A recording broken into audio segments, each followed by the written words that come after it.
राधे राधे। जय श्री कृष्णा फ्रेंड्स, कैसे हैं आप सभी लोग। आशा करती हूँ कि अच्छे होंगे। आज मैं आपको श्री दुर्गा कवच का पाठ सुनाऊंगी। दुर्गा कवच को देवी कवच भी कहते हैं। श्री दुर्गा सप्तशती के पाठ से पहले दुर्गा कवच का पाठ किया जाता है। इस कवच का पाठ करने से देवी भगवती अपने भक्तों पर प्रसन्न होकर उनकी रक्षा करती हैं। ओम चंडिकाय। महर्षि मार्कंडेय जी बोले, हे पितामह, संसार में जो गुप्त हो और जो मनुष्यों की सब प्रकार से रक्षा करता हो और जो आपने किसी को आज तक बताया न हो, वह कवच मुझे बताइए। श्री ब्रह्मा जी कहने लगे, अत्यंत गुप्त व सब प्राणियों की भलाई करने वाला कवच मुझसे सुनो। प्रथम शैलपुत्री, दूसरी ब्रह्मचारिणी, तीसरी चंद्रघंटा, चौथी कुष्मांडा, पांचवी स्कंद माता, छठी कात्यायनी, सातवीं कालरात्रि, आठवीं महागौरी तथा नवीं सिद्धिदात्री। यह देवी की 9 मूर्तियां हैं। यह 9 दुर्गा कहलाती हैं। आग में जलता हुआ, रण में शत्रु से घिरा हुआ, विषम संकट में फंसा हुआ मनुष्य यदि दुर्गा के नाम का स्मरण करे तो उसको कभी भी हानि नहीं होती। रण में उसके लिए कुछ भी आपत्ति नहीं होती और न उसे किसी प्रकार का दुख या डर ही होता है। हे देवी, जिसने श्रद्धा पूर्वक तुम्हारा स्मरण किया है उसकी वृद्धि होती है और जो तुम्हारा चिंतन करते हैं उनकी तुम निसंदेह रक्षा करने वाली हो। चामुंडा प्रेत पर, वाराही भैंसे पर, रौद्री हाथी पर, वैष्णवी गरुड़ पर अपना आसन जमाती हैं। माहेश्वरी बैल पर, कौमारी मोर पर और हाथ में कमल लिए हुए विष्णुप्रिया लक्ष्मी जी कमल के आसन पर विराजती हैं।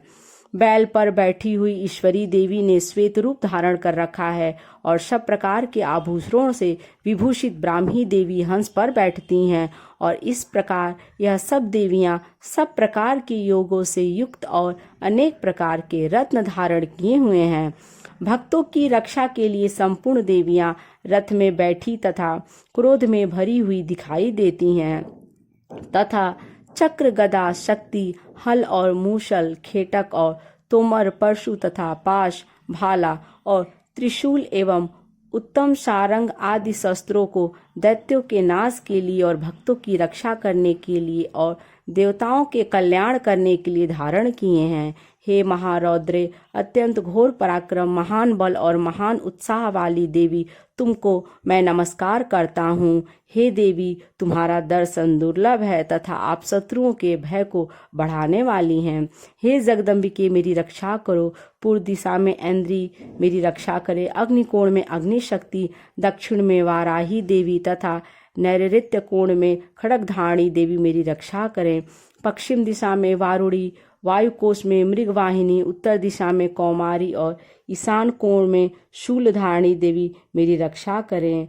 ब्रह्मांड ऊपर की ओर से मेरी रक्षा करें और वैष्णवी देवी नीचे की ओर से मेरी रक्षा करें और इसी प्रकार 100 पर बैठी चामुंडा देवी 10 दिशाओं में मेरी रक्षा करें। जया देवी आगे, विजया पीछे की ओर, अजिता बाईं और अपराजिता दाहिनी ओर मेरी रक्षा करे। उद्योतिनी देवी शिखा की रक्षा करे तथा उमा मेरे मस्तक पर विराजमान होकर मेरी रक्षा करे। इसी प्रकार ललाट की मालाधारी देवी रक्षा करे और यशस्विनी देवी मेरी भौहों का संरक्षण करे। भौहों के मध्य भाग में त्रिनेत्रा नथुनों की यम घंटा देवी रक्षा करें। नेत्रों के मध्य में शंखनी देवी और द्वारवासिनी देवी कानों की रक्षा करें। कपोलों की कालिका देवी और कानों के मूल भाग की भगवती शांकरी रक्षा करें। सुगंधा नासिका में और चर्चिका ऊपर के ओंठ में, अमृत कला नीचे की ओंठ की सरस्वती देवी जीभ की रक्षा करें। कौमारी देवी दांतों की और चंडिका कंठ प्रदेश की रक्षा करें। चित्र घंटा गले की घाटी और महामाया तालु की रक्षा करें। कामाक्षी देवी ठोंडी की और सर्वमंगला मेरी वाणी की रक्षा करें। भद्रकाली गर्दन की और धनुर्धरी पीठ के मेरुदंड की रक्षा करें। कंठ के बाहरी भाग की नीलग्रीवा और कंठ की नली की नलकुबरी रक्षा करें।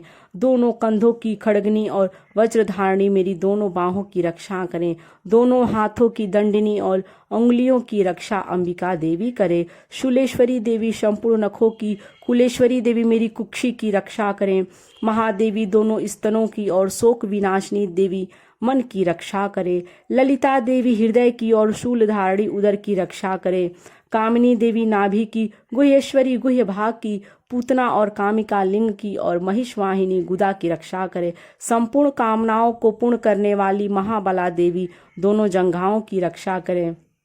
विंध्यवासिनी दोनों घुटनों की और तेजसी देवी दोनों पांवों के पृष्ठभाग की, श्रीधरी पांवों की उंगलियों की और तलवासिनी तलुओं की, दृष्टा कराली देवी नखों की और ऊर्ध्वकेशनी केशों की, बागेश्वरी वाणी की रक्षा करे। रोमावलियों के छिद्रों की कौबेरी और त्वचा की बागेश्वरी देवी रक्षा करें। पार्वती देवी रक्त मज्जा वशा मांस हड्डी की रक्षा करें। आंतों की कालरात्रि देवी, पित्त की मुकुटेश्वरी देवी, पद्मावती कमलकोश की चूड़ामणि कफ की रक्षा करें। ज्वालामुखी नसों के जल की रक्षा करे। अभेद्या देवी शरीर के सब जोड़ों की रक्षा करे। ब्रह्माणी मेरे वीर की, छतेश्वरी देवी छाया की तथा धर्मधारिणी देवी मेरे अहंकार मन और बुद्धि की रक्षा करें। प्राण अपान व्यान उदान और समान की वज्रहस्ता देवी रक्षा करें।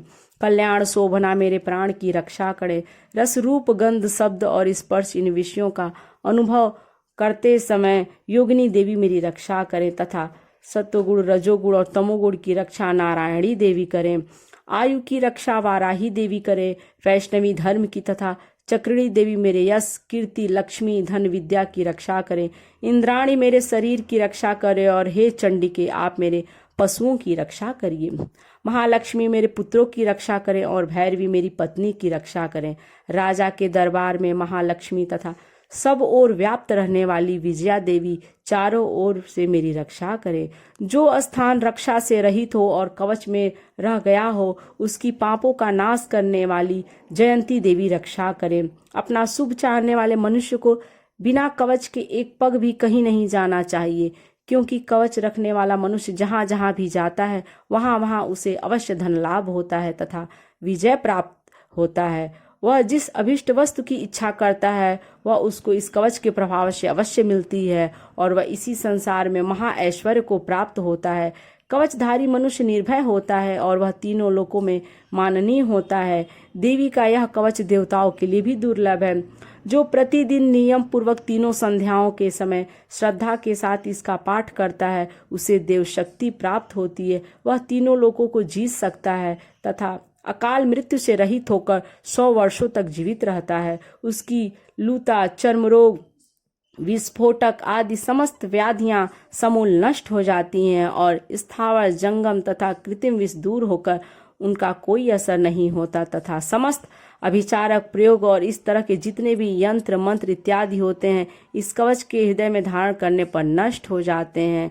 इसके अतिरिक्त पृथ्वी पर विचरने वाले भूचर नभचर जलचर प्राणी उपदेश मात्र से सिद्ध होने वाले निम्न कोटि के देवता, अपने जन्म के साथ प्रकट होने वाले देवता, कुल देवता, माला आदि डाकिनी शाकिनी, अंतरिक्ष में विचरने वाली अत्यंत बलवती भयानक डाकिनियां, ग्रह भूत पिचास यक्ष गंधर्व राक्षस ब्रह्म राक्षस बेताल कुष्मांड और भैरव आदि अनिष्टकारक देवता भी उस मनुष्य को जिसने कि अपने हृदय में यह कवच धारण किया हुआ है देखते ही भाग जाते हैं।